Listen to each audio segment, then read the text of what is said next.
Deeply pious, Louis IX, King of France, was devastated by news that Jerusalem had fallen to the Muslims again in 1244, and vowed to lead an army to the Holy City's relief.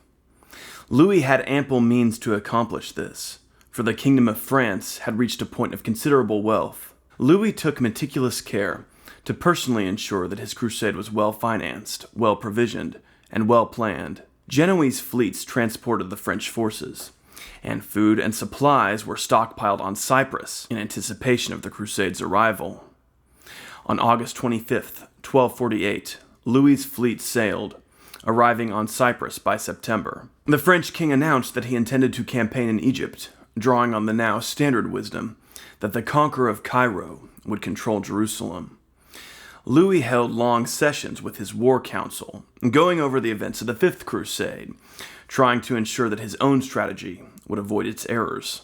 Louis's fleet departed Cyprus in May 1249, arriving at Damietta on June 4. The Sultan of Egypt, As-Salih, positioned an army on the west bank to prevent a French landing, but Louis's galleys were equipped to open on the beach and allow the knights to charge straight onto the land. As-Salih's troops retreated before the heavy French cavalry, while the garrison of Damietta panicked and fled. Thus Louis was able to immediately occupy the city. As-Salih established his forces south of Damietta at Mansura.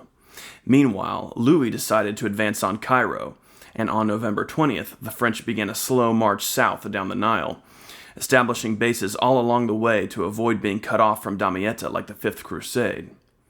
Suddenly, As-Salih fell ill and died, while the Sultan's men sent for As-Salih's heir, who was in Syria. The Emir Fakhr al-Din organized opposition to the Crusaders. An Egyptian trader came before Louis to reveal the location of a ford downriver. Louis dispatched Robert of Artois with a detachment to make a surprise attack on Fakhr al-Din's camp before Mansura. Robert achieved total surprise and destroyed Fakhr al-Din's force, killing the emir himself, but then rashly ordered an assault on Mansura before Louis could join him with the main body. Mansura's garrison defeated Robert, by which time Egyptian reinforcements arrived to confront the main Crusader army. In the following battle, Louis's forces suffered a serious defeat that so reduced their numbers that an attack on Cairo was now unthinkable. Illness spread through the French army. The new Sultan, Turan Shah, arrived and managed to cut off the supply lines to Damietta. Louis's crusade was now in exactly the same position as the Fifth Crusade had been at its most desperate hour, but in a far weaker condition. Turan Shah slaughtered the Christian infantry, who would bring no ransom, but captured Louis and his high-ranking knights. Soon after this, the Sultan's own Mamluk officers revolted suddenly and overthrew the Ayyubid regime, stabbing Turan Shah to death. The Mamluks negotiated with the French occupying Damietta.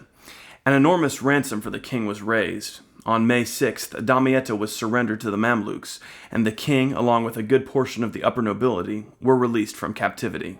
The remnants of Louis's army limped on to Acre. The king would remain in the Holy Land for a further 4 years, improving the fortifications of Acre, Caesarea, Jaffa, and Sidon, and acting as de facto ruler of the kingdom.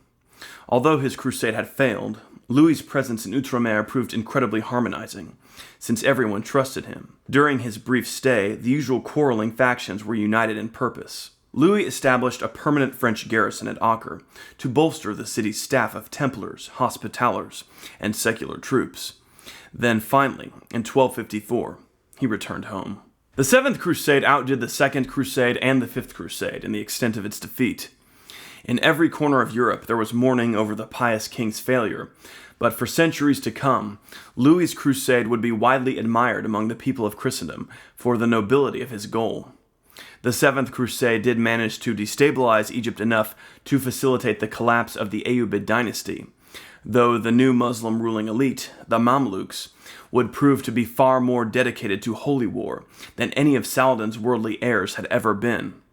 Thus, while Louis's stay in the Holy Land in the aftermath of his failure proved beneficial to the Crusader states in the short term, ultimately the rise of the Mamluks would be a calamity with long-lasting consequences. Unlike the Ayyubids, the Mamluks committed themselves to the elimination of the Crusader presence in the Levant. A striking feature of the Seventh Crusade is its similarity in course to the Fifth Crusade. Louis had taken great pains to avoid the mishaps of the Fifth Crusade, yet in the end his defeat was far more serious than anything suffered by the Fifth Crusaders. The army of the Fifth Crusade had remained intact to the end, but Louis's army was annihilated. In terms of lives lost and the scope of the defeat, it's difficult to find a more serious disaster in the history of the Crusades.